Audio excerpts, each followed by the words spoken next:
World cup with JC অনুষ্ঠানে কুইজের যে আমরা উত্তরটি পাওয়ার আশা করেছিলাম সেই উত্তরটি এখন অবধি পাইনি। বিশ্বের সব থেকে দ্রুততম গোলটি কে করেন এবং কত সেকেন্ডে গোলটি হয়? আমাদের সঙ্গে একজন কলার এসে গেছেন, আমরা বলতে বলতে একজন কলার এসে গেছেন। বলবেন কে বলছেন? কে বলছেন দয়া করে বলবেন। লাইনের সংযোগ বিচ্ছিন্ন হয়েছে, যার জন্য আমরা অত্যন্ত দুঃখিত। অর্থাৎ আপনার হাতে 3 মিনিট সময় রয়েছে বিশ্বের সব থেকে দ্রুততম গোল কে করেন এবং কত সেকেন্ডে গোলটি হয় সেটি বলার জন্যে। আমি যুধাজিতের কাছে যাবো। যুধাজিৎ, এবারে যে প্রতিযোগিতা হচ্ছে তাতে ব্রাজিল এবং জাপান আমরা জানি যে মুখোমুখি হয়েছে এবং প্রায় 16টি দেশ উঠে গেছে রাউন্ড অফ 32-তে। রাউন্ড অফ 32-তে খেলা হবে, 16টি দল উঠবে রাউন্ড অফ 16-এ এবং তারপর থেকে ওয়ার্ল্ড কাপ নিজের ফরম্যাটে ফিরে যাবে। তোমার কি মনে হয় যে এবারে যে দলগুলো উঠেছে সেই দলগুলোর মধ্যে কোন দলটাকে তুমি ব্ল্যাক হর্স বলে মনে করছো, ব্ল্যাক ডগ বলে মনে করছো? ডার্ক হর্স তুমি যেটা বলছো, আমার যেটা মনে হয় সেটা হচ্ছে আফ্রিকা থেকে কেউ একটা, মরক্কো। মরক্কো হতে পারে। মরক্কো যদি হল্যান্ড মানে নেদারল্যান্ডের সামনে পড়েছে। ইন্টারেস্টিং হচ্ছে তুমি নিশ্চয়ই অপটা প্রেডিকশনসের ব্যাপারে জানো, সুপার কম্পিউটার। সুপার কম্পিউটারে তো হ্যাঁ ওরা কিন্তু মরক্কো আর নেদারল্যান্ডসকে কাছাকাছি রেখেছে। Right right right. আমাদের সঙ্গে একজন কলার এসেছেন, বলবেন কে বলছেন? নমস্কার, আমি অঞ্জলি ঠাকুর বলছি বেহালা থেকে। হ্যাঁ বলুন। এটা খুব সম্ভবত তুরস্কের হাকান শুকুরের দখলে গেছিল এই গোলটা। 11 সেকেন্ডের মাথায় 11 সেকেন্ডের মাথায় গোল করেছিলেন দাভর সুকের, তাই তো? হ্যাঁ, দাভর সুকের গোল করেছিলেন ক্রোয়েশিয়ার এবং তিনি গোল করে 10.8 সেকেন্ড, অর্থাৎ 11 সেকেন্ড 10.8 মানে 11। সঠিক উত্তর দিয়েছেন আপনি। সঠিক উত্তর দেওয়ার জন্য অঞ্জলি একটি পুরস্কার পেলেন। আপনি কোন দলের সাপোর্টার? আমি আর্জেন্টিনার সাপোর্টার। আর্জেন্টিনার জার্সি আপনি পেয়ে যাবেন। আপনাকে যেটা করতে হবে, আপনার পরিচয়পত্র নিয়ে আপনি ময়দান মার্কেটে যাবেন রকি স্পোর্টসে, রকি স্পোর্টস আপনাকে দিয়ে দেবে আর্জেন্টিনার মনোমতো একটা জার্সি। আপনি আর্জেন্টিনার কোন খেলোয়াড়ের সমর্থক? মেসি। Lionel Messi. এই মেসি ভক্তদের যারা সারা পৃথিবীতেই মেসির ভক্ত বোধহয় বেশি। আমিও মেসি ভক্ত। কে নয় মেসি ভক্ত?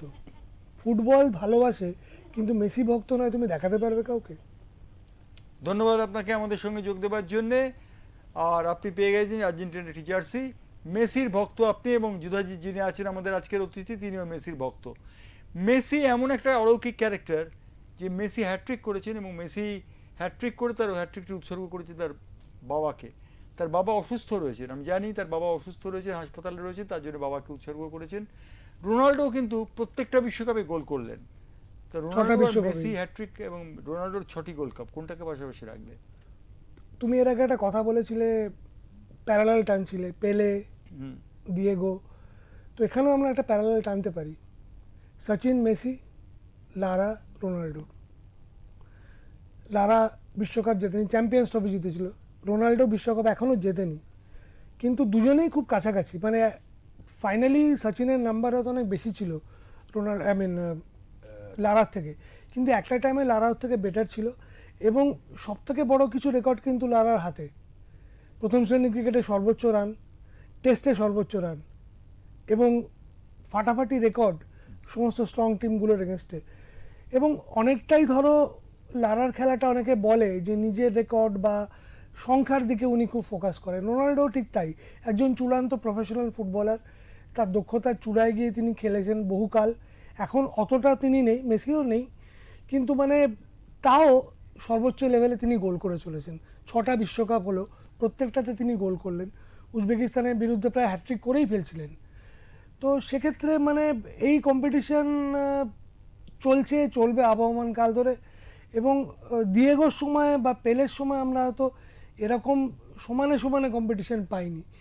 এই দুজনের কম্পিটিশন কিন্তু ফুটবলকে সমৃদ্ধ করেছে, ফ্যানেদের তো করেইছে এবং একে অপরকেও করেছে। হয়তো মেসি এতদিন খেলতো না রোনাল্ডো না খেললে, এবং রোনাল্ডো হয়তো এতদিন খেলতেন না মেসি না খেললে। আমাদের তৃতীয় প্রশ্নটা যাচ্ছে আপনাদের জন্যে। আপনারা উত্তর দিতে পারলে রকি স্পোর্টসের পক্ষ থেকে একটা জার্সি পেয়ে যাবেন। তৃতীয় প্রশ্নটা হচ্ছে কোন 2 বছর বিশ্বকাপ খেলা হয়নি? উত্তরটা কিন্তু আমরা দিয়ে দিয়েছি এই আলোচনাতেই। প্রশ্নটি হচ্ছে কোন বিশ্বকাপে 2বার খেলা হয়নি বিশ্বকাপ এবং কী কারণে খেলা হয়নি আপনাদের জানাতে হবে। আপনাদের ফোন করে জানাতে পারলে আপনি পেয়ে যাবেন রকি স্পোর্টসের পক্ষ থেকে মনোমতো একটা জার্সি। আমি যুধাজির কাছে আবার যাবো। যুধাজিৎ, পেলে, মারাদোনা এরা যে লেভেলে ফুটবল খেলেছেন এবং এরা যে টাকা পয়সা পান, তার সঙ্গে ক্রিকেটারদের কোনো তুলনা চলে? টাকা পয়সা তো মানে ধরো ক্রিকেটাররা এখন কিছু কম পায় না। এবং আইপিএল আমার যতদূর ধারণা প্রথম 5টা ধনীতম এবং মোস্ট ফলোড লিগের মধ্যে পড়ে, ফুটবল ধরে বলছি। আমেরিকান ফুটবলের হয়তো এবং বাস্কেটবল এনবিএর নিচে আছে। বিশ্বকাপও অত ভিউয়ারশিপ পায় না যে আইপিএল পেয়েছে, সত্যি কথা বলছি। তো সেক্ষেত্রে মানে ক্রিকেটারদের যে পরিমাণে টাকা কড়ি এখন আসছে, অনেকেই ওয়েস্ট ইন্ডিজে তো বটেই, ওই দ্বীপপুঞ্জগুলো তো অনেকেই ফুটবল না খেলে ক্রিকেট খেলছে। ভারতবর্ষে কটা ছেলে ফুটবল খেলে? ভালো ভালো ট্যালেন্টেড ছেলে ক্রিকেটে চলে আসছে, যারা খেলার দিকে আসছে। তো পেলে মারাদোনার টাইমে ওরা তো ভগবান, ওদের সঙ্গে তো তুলনা করা সমীচীন না। কিন্তু গড়পড়তা ফুটবলার, গড়পড়তা ক্রিকেটার তখন আর এখনই কিন্তু অনেক পার্থক্য হয়ে গেছে। মানে আমরা বলতে পারি গড়পড়তা ক্রিকেটাররা একটা অর্থ পাচ্ছেন, কিন্তু 222 মিলিয়ন পাউন্ড ট্রান্সফার ফি তারা কেউ পাননি। না, পেয়েছেন কি? অসম্ভব। 222 মিলিয়ন পাউন্ড ট্রান্সফার ফি পেয়েছেন নেইমার যখন বার্সেলোনা থেকে প্যারিস সেন্ট জার্মেনে গেলেন তখন তিনি 222 মিলিয়ন পাউন্ড পেয়েছেন ট্রান্সফার ফি, এবং সেই ট্রান্সফার ফিটি সর্বকালীন রেকর্ড হয়ে রয়েছে। আমরা যাবো এবারে ক্রিকেটারদের সঙ্গে ফুটবলারদের একটা তুলনায়। আমরা যদি যাই, আমরা যদি দেখি, তাহলে ভারতীয় ক্রিকেটাররা ডেমিগডের পর্যায়ে চলে গেছেন, সত্যি তাই। কিন্তু ফুটবলারদের কাছে ধারে কাছে তারা আসতে পারেন না। না, ফুটবলাররা অনেক পিছিয়ে পড়েছেন, খুব দুর্ভাগ্যের এটা। এবং তাদের অনুশীলন, তাদের যোগ্যতা, তাদের অধ্যবসায়, তাদের যেরকম পরিমাণে কি বলবো বলিদান, কিছুই মানে সেরকমভাবে কম নয় ক্রিকেটারদের থেকে। কিন্তু অর্থনৈতিকভাবে তারা খুব পিছিয়ে, যেটা ঠিক উল্টো ছিল আমরা যখন খেলতাম 90s-এ। মানে আমার এখনও মনে আছে যে আমাদের মধ্যে টপমোস্ট ক্রিকেটার যা পেমেন্ট পেত 15-20 হাজার টাকা, আমি নাম বলছি না তাদের, সহজেই অনুমেয় কাদের কথা আমি বলছি, তাদের দ্বিগুণ পেমেন্ট পেত একজন গড়পড়তা ফুটবলার। মোহামেডান এরিয়ান্স খেলেছে মোটামুটি ভালো লেভেলে, অতএব কোনো, এবং এই দুজন তখন আন্তর্জাতিক ক্রিকেটে খেলছেন বা জাস্ট খেলেছেন, আমি যে দুজন ক্রিকেটারের কথা বললাম। তো এবং এখন যদি তুমি দেখো ব্যাপারটা পুরো উল্টে গেছে। সিএবি ফার্স্ট ডিভিশন যারা খেলছে, যারা যে পরিমাণে পয়সা পায়, বেঙ্গল টি20 প্রো টি20 যে লিগটা হলো, যেরকম তারা টাকা কড়ি পাচ্ছে, কজন ফুটবলার সিএফএলে পায়, আইএসএলে পায়? দেশীয় ফুটবলারদের কথা আমি বলছি, আমি বিদেশ থেকে আসা ফুটবলারদের কথা বলছি না। কোনো তুলনাই হয় না। সুনীল ছেত্রীর মতো একজন দুজনকে দিয়ে বা সন্দেশ জিঙ্গালের মতো একজন দুজনকে দিয়ে তুমি তো তুলনা করতে পারবে না। ওভারঅল দেখতে হবে, গড় অ্যাভারেজ দেখতে হবে। অনেক পিছিয়ে, হয়তো 10-15 গুণ পিছিয়ে বলে আমার ধারণা। আমাদের সঙ্গে একজন কলার এসে গেছেন, বলবেন কে বলছেন?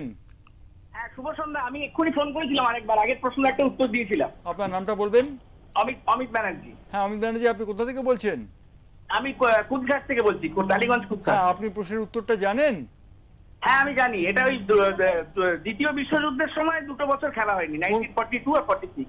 1942 and 46 খেলা হয় দ্বিতীয় বিশ্বযুদ্ধের সময়। একদম সঠিক উত্তর দিয়েছেন অমিত ব্যানার্জি। অমিত ব্যানার্জি পেয়ে গেলেন রকি স্পোর্টসের থেকে আরেকটি পুরস্কার। তবে আপনি তো ব্রাজিলের সাপোর্টার, আপনি ব্রাজিলের আরেকটা জার্সি নেবেন? এবার আর্জেন্টিনার জার্সি দিয়ে দাও।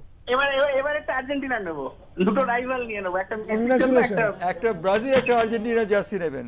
অতএব রকি স্পোর্টসের কাছ থেকে আপনি পেয়ে গেলেন পুরস্কার। সঠিক উত্তর দিয়েছেন। এবং 4 নম্বর প্রশ্নটি আপনাদের জন্য যাচ্ছে। 4 নম্বর প্রশ্নটি হচ্ছে, একটি বিশ্বকাপে সর্বোচ্চ গোল করার রেকর্ড কার? একটি বিশ্বকাপে সর্বোচ্চ গোল করার রেকর্ড কার যদি জানাতে পারেন, তাহলে আপনি পেয়ে যাবেন রকি স্পোর্টসের পক্ষ থেকে একটা মনোমতো জার্সি। একটি বিশ্বকাপে সর্বোচ্চ গোল করার নাম কার? এবং সবথেকে বড় কথা, এই প্রতিযোগিতাতে আপনি একাধিকবার উত্তর দিতে পারেন, প্রত্যেকবার জার্সি সংগ্রহ করতে পারেন। অমিত ব্যানার্জি একটু আগে ব্রাজিল এবং আর্জেন্টিনা জার্সি সংগ্রহ করেছেন। তৃতীয় জার্সি তিনি যদি সংগ্রহ করেন, জার্মানি জার্সি সংগ্রহ করবেন কিনা আমার জানা নেই, তবে তৃতীয় জার্সি তিনি যদি সংগ্রহ করেন তাহলে তার উত্তর আমরা দেব। আমার সঙ্গে যুধাজিৎ মুখার্জি রয়েছেন, যিনি এক সময় নামে চুটিয়ে ক্রিকেট খেলেছেন এবং এখন ক্রিকেট কোচিং করছেন। ভারতীয় দল বিশ্বকাপ খেলতে পারে না, কুরাসাওয়া খেলে, কেপ ভার্ডের মতো দল খেলে। ভারতীয় ফুটবল দলের অসুবিধাটা কোন জায়গায় হচ্ছে? এই উত্তরটা সবাই জানে আমার যা মনে হয়। সেদিনকে সুনীল ছেত্রীও বোধহয় বলেছেন, যদিও একটু ওভার সিম্পলিফাইড মনে হয়েছে, যে আমরা প্রপারলি ট্যালেন্ট স্পট করতে পারি না এবং তাদের ট্যাপ করতে পারি না। সেই ইনফ্রাস্ট্রাকচার বা সেই পরিমাণে স্কাউটিং হয়তো উনি বলতে চাইছেন, দুটোই হয়তো বলতে চাইছেন। কিন্তু আমি আবার ঘুরিয়ে ওনাকে প্রশ্নটা করতে চাই, ওনাকে না করলেও আমি সংশ্লিষ্ট যারা কর্মকর্তা বা পাওয়ার জ্যাডবি যারা ক্ষমতার অলিন্দে আছেন তাদের করতে চাই, ফুটবলে ট্যালেন্টকে আমরা ইন্টারেস্টেড করতে পারি না কেন? তার কারণটা হচ্ছে ফুটবল আমাদের দেশে কিন্তু এখনও সেই দুয়ারানির মর্যাদা পাচ্ছে। এটা কিন্তু এরকম ছিল না। আমি জীবনে ক্রিকেট বিশ্বকাপ দেখার আগে ফুটবল বিশ্বকাপ দেখেছি, এরকম অনেকেই আছে, এবং আমরা পাগলের মতো ফুটবল ভালোবাসতাম। অনেকেই ফুটবলার হতে চেয়েছিলাম, যে কোনো কারণেই হয়তো আমরা ক্রিকেটের দিকে গেছি, বা সৌরভ গাঙ্গুলি নিজে ফুটবলার হতে ও চেয়েছিলেন। ভালো খেলেও, হ্যাঁ। ইনফ্যাক্ট আমরা একসঙ্গে ফুটবল খেলেওছি। ও তো খুব সুন্দর ফুটবল খেলতো, এবং মানে এখনও যেরকম ফিট আছে খেলতে পারে সবারই, মানে ও তো নিজে ওপেনলি স্বীকার করে যে আমার ফুটবলই সব থেকে ফেভারিট খেলা। তাহলে আমরা আনতে পারছি না কেন? এই প্রশ্নটা কিন্তু তাদেরই কাছে আছে যারা ক্ষমতালনীদের আছেন, এবং তাদের থেকে বেশি কেউ জানে না কি করলে আমরা ট্যালেন্টকে আনতে পারি। আমরা ট্যালেন্টকে কী করলে আনতে পারি? বৈভব সূর্যবংশী এবং লামিনে ইয়েমেনের মধ্যে একটা তুলনা অনেকেই করছেন। বৈভব সূর্যবংশীর বয়স মাত্র 15 এবং লামিনে ইয়েমেনের বয়স মাত্র 18। এই বিষয়টা তুলনার মধ্যে কীরকমভাবে আসে? খুবই সুন্দর তুলনা, এটা আমি বলবো যে, কিন্তু ইয়ামাল কোথায় পৌঁছে গেছে। সূর্যবংশী তো আজকে চান্স পায়নি, একদিন না একদিন পাবে, কিছু কম প্রতিভা ওর নয়, কিন্তু ইয়ামালের দিকে তুমি যদি দেখো, ও সেই সেম গল্প, বার্সেলোনা, সেই লা মাসিয়া একাডেমি। আমাদের এখানে বিসিসিআই প্রচুর ইনভেস্ট করে ট্যালেন্ট ট্যাপ করতে, তুলে আনতে।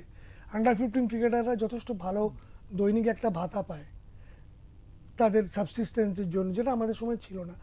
যে টাকাটা আসে সেটাকে প্রপারলি ইউজ করা হচ্ছে। কিন্তু ফুটবলে কি হচ্ছে? ফুটবলে আমরা পেত্রাতস বা রবসন এদেরকে প্রচুর টাকা দিয়ে আনছি।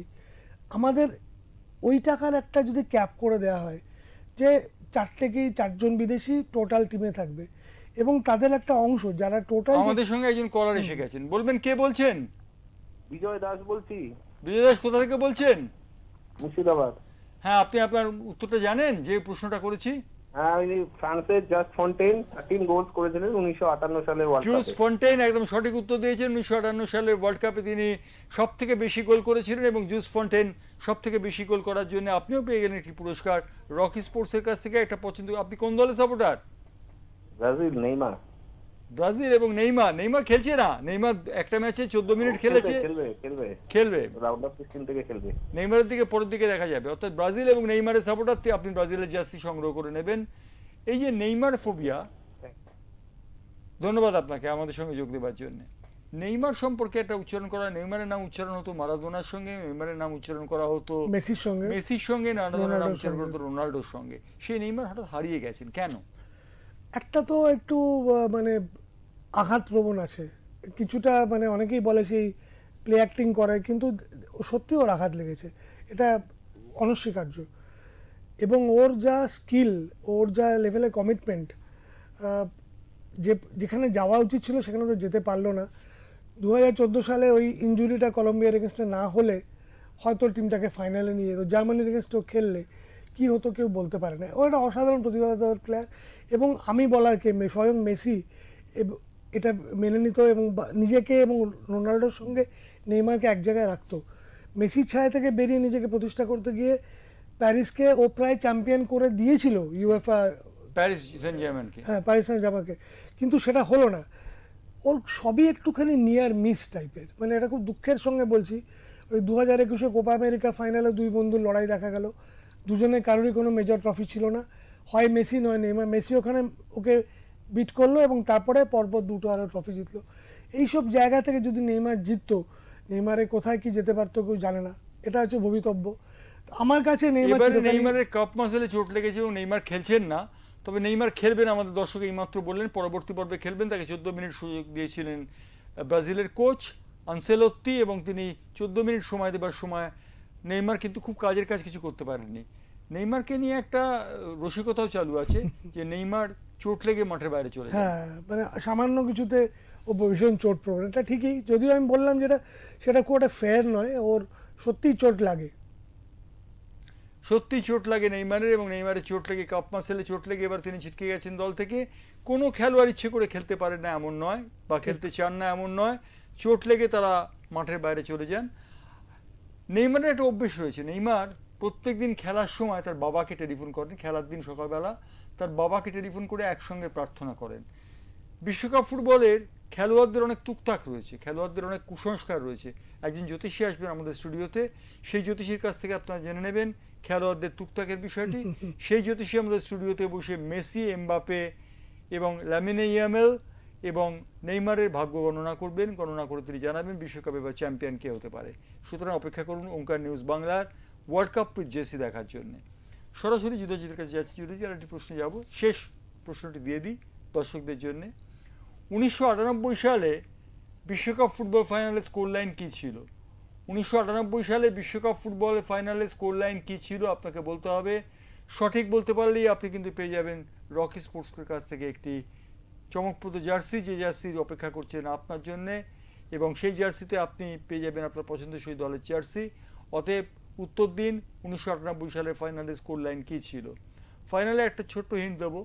ফাইনালের সময় আমি মাঠে ছিলাম, সেই মাঠে প্যারিসে খেলা হয়েছিল, রোনাল্ডো এপিলেপটিক ফিটে আক্রান্ত হয়েছিলেন।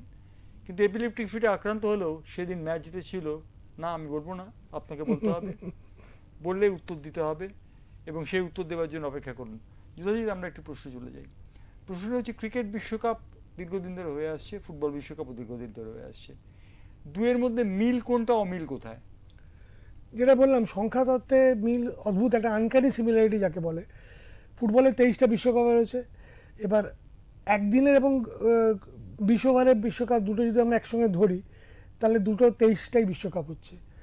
এবং ক্রিকেট বিশ্বকাপে অবিস্মরণীয়ভাবে প্রথমে ব্রাজিল, 5টা তারা বিশ্বকাপ জিতেছে ফুটবল বিশ্বকাপে। ক্রিকেটে সেরকম অস্ট্রেলিয়া, তারা সর্বোচ্চ পরিমাণে আইসিসি ট্রফি জিতেছে। তারপরে বাকিরা আছে, যেমন ফুটবলে তোমার জার্মানি আছে, ইটালি আছে 4টে করে, আর্জেন্টিনা আছে 3টে, তেমনি আমাদের দুটো মিলিয়ে ভারতও আছে, তারপরে তোমার পাকিস্তানও আছে। সিমিলারিটি প্রচুর আছে এবং দুটোতেই 8টা করে দেশ বিশ্ব চ্যাম্পিয়ন হয়েছে। অদ্ভুত মিল, তুমি ভাবো তো কী করে হয়।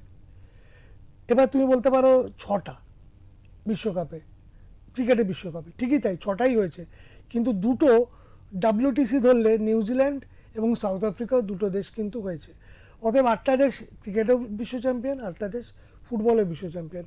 মিল আছে দুটোরই প্রায় 1000-এর মতো ম্যাচ, ফুটবলে 1000+ হয়ে গেছে অলরেডি, ক্রিকেটে 1000-এর এদিকে 500টা সামথিং, ওদিকে 400টা সামথিং। মিল প্রচুর আছে সংখ্যার দিক থেকে। এবং মানে আবার এই মুহূর্তে সর্বোচ্চ গোল যেমন মেসি, তেমনি মেসির প্রায় একই রকম ছাঁচে যে চরিত্র। আমাদের সঙ্গে একজন কলার রয়েছেন, বলবেন কে বলছেন, আপনার নামটা বলবেন। আমার নাম সন্দীপ নন্দী। সন্দীপ নন্দী, আপনি কি খেলোয়াড় সন্দীপ নন্দী? না না, আমি খেলোয়াড় নাই, আমি একসময় খেলতাম হ্যাঁ। কিন্তু খেলোয়াড় নই। বলুন সন্দীপ নন্দী, মানে আমরা ইস্ট বেঙ্গলের গোলকিপার কোচ সন্দীপ নন্দীর কথাই ভাবি। হ্যাঁ হ্যাঁ হ্যাঁ, আপনি আপনার নামটা আমরা এই- আপনি কোথা থেকে বলছেন? আমি বলছি টালিগঞ্জ কুদঘাট থেকে। টালিগঞ্জ কুদঘাট থেকে। আপনার প্রশ্নের উত্তরটি বলুন আপনি। এটা হচ্ছে 3-0 হয়েছিল, যে হ্যাঁ। ফ্রান্স জিতেছিল। জিদান 2টো গোল করেছিল, আরেকটা গোল করেছিল যে পাইট। একদম সঠিক উত্তর দিয়েছেন। সঠিক উত্তর দেওয়ার জন্য আপনি পেয়ে গেলেন রকি স্পোর্টসের কাছ থেকে একটি মনোমত জার্সি। আপনি কোন দলের সাপোর্টার? আমি আর্জেন্টিনা। Argentina supporter. দুজন আর্জেন্টিনা, দুজন ব্রাজিল। আমরা দেখতে কলকাতা প্রায় ভাগ হয়ে গেছে আর্জেন্টিনা এবং ব্রাজিলে। আপনি আর্জেন্টিনার একটি জার্সি পেয়ে যাবেন রকি স্পোর্টসের কাছ থেকে। আপনার পরিচয়পত্র দেখিয়ে, অর্থাৎ আপনার যে বৈধ পরিচয়পত্র আছে সেটি দেখিয়ে আপনি পুরস্কার পেয়ে যাবেন রকি স্পোর্টসের কাছ থেকে ময়দানের আর্জেন্টিনার একটি জার্সি। অতএব আপনি পেয়ে গেলেন পুরস্কার। ধন্যবাদ আপনাকে আমাদের সঙ্গে যোগ দেওয়ার জন্য। আমাদের কুইজ এখানেই শেষ হলো। আজকে 5টি প্রশ্ন ছিল, 5টি প্রশ্নের উত্তরই আমরা পেয়ে গেছি এবং 5টি প্রশ্নের উত্তরের মধ্যে 4টির উত্তর সঠিক পেয়েছি, একটির উত্তর সঠিক পাইনি। তবে দর্শক যারা রয়েছেন তারা কিন্তু এই অনুষ্ঠান যে দেখছেন তার প্রমাণ রয়েছে। আমরা সরাসরি যাবো জুদাজির কাছে। জুদাজির একটা জিনিস জিজ্ঞেস করি, বিশ্বকাপ ফুটবলের চালায় FIFA, federation the international football association, এবং ক্রিকেট চালায় ইন্টারন্যাশনাল ক্রিকেট অথরিটি বা ইন্টারন্যাশনাল ক্রিকেট কাউন্সিল, আইসিসি এবং ফিফার মধ্যে মিল কোথায়, অমিল কোথায়? আইসিসি হয়তো ব্যাপ্তি অতটা নয়, মানে দেশের সংখ্যা এবং সেই সঙ্গে সদস্য সংখ্যাতে, কিন্তু খুব কমও নয়, ওদের 130 হয়ে গেছে, যেটা আমি বললাম। তাই জন্যে করাপশনটা অতটা এখনও মাথা তোলেনি। ফিফাতে যেরকম প্রচুর করাপশনের অভিযোগ এসছে, পার্সিয়ালিটির অভিযোগ এসছে, আইসিসি অতটা আসেনি। তার একটা মেন কারণ হয়তো আইসিসির ডমিনেট করে ভারত। এই মুহূর্তে প্রায় 90% রেভিনিউ যা জেনারেট হয় আইসিসিতে, তাতে ভারতের ডাইরেক্ট বা ইনডাইরেক্ট কন্ট্রিবিউশন আছে। তো সেক্ষেত্রে বলা যেতে পারে এটা ফিফার ক্ষেত্রে নয়। ফিফাতে তোমার ব্রাজিল বা আর্জেন্টিনা বা ওদিকে ইংল্যান্ড বা স্পেন কেউই কিন্তু এত রেভিনিউ জেনারেট করে না, ওদের মডেলটা খুব আলাদা সত্যি কথা বলতে কি। যেমন এখান থেকে আইপিএল থেকে যে পয়সাটা ওঠে তার অনেকটাই কিন্তু আইসিসিতে যায়। যে সমস্ত বিদেশি ক্রিকেটাররা আইপিএল খেলতে আসে তাদের বোর্ডও কিন্তু বেশ একটা ভালো টাকা পায় বিসিসিআইয়ের কাছ থেকে। তো একটা ভালো রেভিনিউ চেন জেনারেট করছে, একটা ভালো রেভিনিউ মডেল আছে আইসিসির মধ্যে এবং অনেকটাই ট্রান্সপারেন্ট। যদিও অনেকে বলে যেখানে বিসিসিআইয়ের প্রচুর ডমিনেশন আছে সেটাও কিন্তু ফিফাতে নেই, কিন্তু অলিখিতভাবে মানে একটা তোমার ল্যাটিন আমেরিকান একটা যোগসূত্র বা ইউরোপের 2-3টে দেশের যোগসূত্র, স্প্যানিশ স্পিকিং যারা, ওই লবিটার একটা যোগসূত্র কিন্তু খুঁজলে পাওয়া যাবে। মিল আছে, অমিলও প্রচুর। মিল আছে, অমিল প্রচুর। আমাদের চতুর্থ প্রশ্নটি ছিল বিশ্বকাপ ফুটবলে সর্বোচ্চ গোলদাতা কে ছিলেন, এবং একটি ম্যাচে গোলদাতা, একটি টুর্নামেন্টে তিনি গোল করেছেন। জোস ফন্টেনের নাম একজন দর্শক বলেছেন এবং তিনি দর্শক বলে একটা পুরস্কার পেয়ে গেছেন। আমরা সরাসরি চলে যাব যুধাজিতের কাছে। যুধাজির কাছে আরেকটি প্রশ্ন যাব। সেই প্রশ্নটি হচ্ছে যে বিশ্বকাপ ফুটবল এবং বিশ্বকাপ ক্রিকেট আমরা দেখি যে দুটো আলাদা আলাদা স্পেয়ারে হয়। বিশ্বকাপ ক্রিকেটে আমরা দেখি যে ভার, ভিডিও অ্যাসিস্ট্যান্ট রেফারি, সেক্ষেত্রে রয়েছেন আম্পায়ার, এবং এক্ষেত্রে ভার, ভিডিও অ্যাসিস্ট্যান্ট রেফারি। বলটির মধ্যে কারিকুরি করা হয়েছে, একদম। ক্রিকেট বলে কি সেই কারিকুরি থাকে? এখনও নেই, কিন্তু ইন্ট্রোডিউস করা যেতেই পারে। কারণ এমনিতে তোমার স্নিকোমিটার যেটা জাজ করা হয় তাতে সে বলের ডিভিয়েশন বা টাচের যে টেকনোলজি ওটা তো আছে, অতএব ওটা অতটা লাগে না। ফুটবলের ক্ষেত্রে যেটা খুব দরকার গোল ক্লেম করার ক্ষেত্রে বা হ্যান্ডবল বা ইত্যাদিগুলোর জন্য, ওই জন্য সেন্সারটা ইন্ট্রোডিউস করা হয়েছে। তবে ভার এবং থার্ড আম্পায়ার ক্রিকেটের, এদিকে ফুটবলের থার্ড মানে অ্যাসিস্ট্যান্ট রেফারি আর এদিকে ক্রিকেটের থার্ড আম্পায়ার, দুজনে কিন্তু প্রচুর বিতর্ক ফেস করেন। কারণ দুটো ক্ষেত্রেই ইন্টারপ্রিটেশনের উপর অনেক কিছু ডিপেন্ড করে। বেনিফিট অফ ডাউট যেমন ক্রিকেটে সবসময় ব্যাটসম্যান পায়, থার্ড আম্পায়ার দেখে নেয় আম্পায়ার কল হলে ওরকম, তেমনি ভারের ক্ষেত্রে কিন্তু সেরকম না।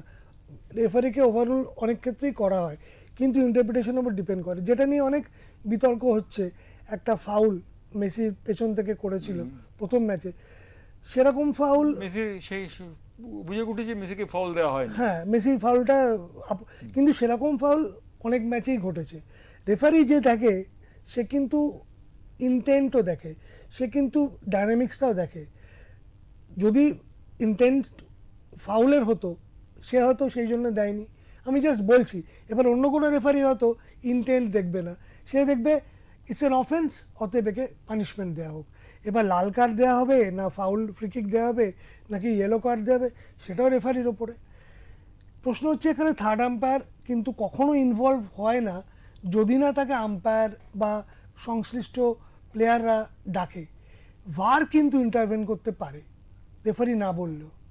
প্রশ্ন সেখানেই থেকে যাচ্ছে, যদি সেটা ফাউল হয়েই থাকে তাহলে ভার কেন নিজে ইন্টারভেন করেনি?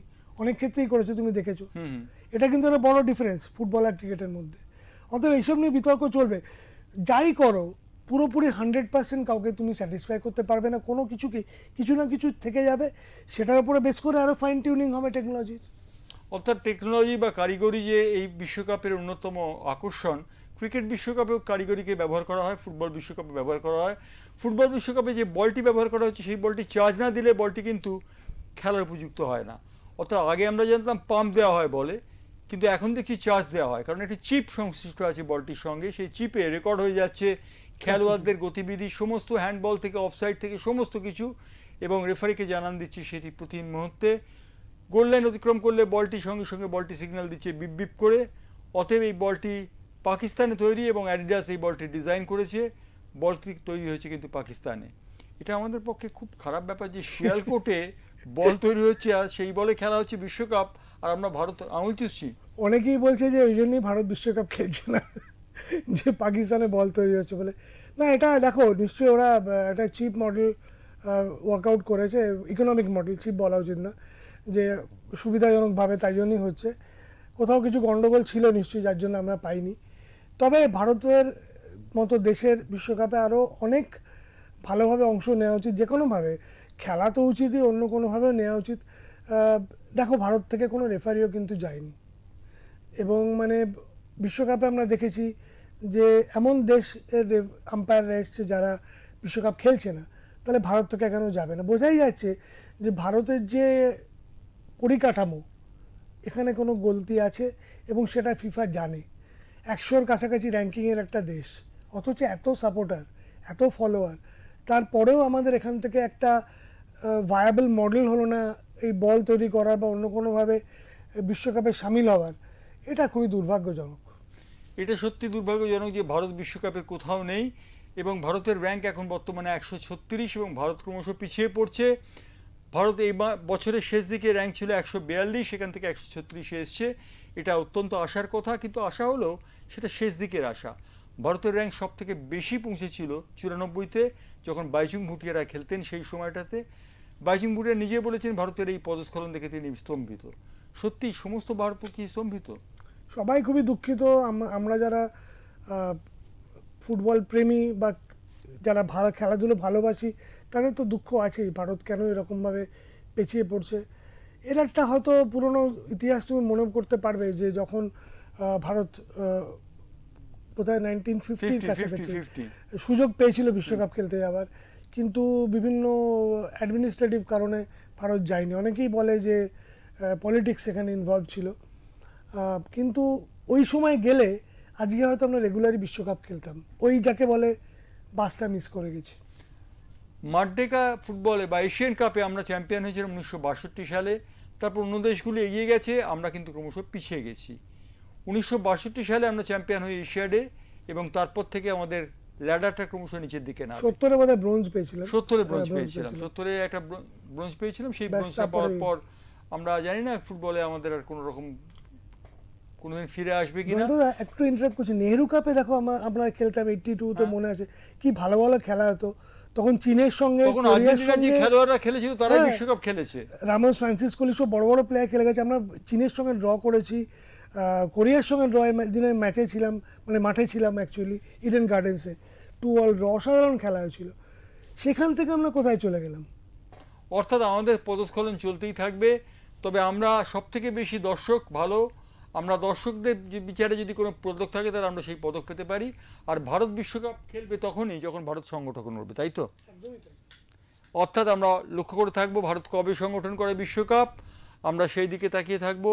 ভারতের প্রধানমন্ত্রী খুব উদ্যোগী, তিনি চাইছেন ভারতে একবার বিশ্বকাপ ফুটবল হোক। তিনি বিশ্বকাপ ফুটবলের উন্মাদনাকে ক্যাপিটালাইজ করতে চাইছেন। তো বিশ্বকাপ ফুটবল ভাবা এক আর করা আর এক জিনিস। কারণ আমরা দেখেছি বিশ্বকাপ ফুটবল কী ম্যাগনিচিউডে বিশ্বকাপ ফুটবল সংগঠন হয়। সুতরাং এই কথা জানিয়ে যুধাজিৎকে ধন্যবাদ জানিয়ে আজকের অনুষ্ঠান এখানেই শেষ করছি। ওয়ার্ল্ড কাপ উইথ জেসি আপনারা দেখতে থাকুন শুক্র এবং শনিবার সন্ধ্যে 7টা থেকে 8টা। কালকে থাকবে ওয়ার্ল্ড কাপের গান।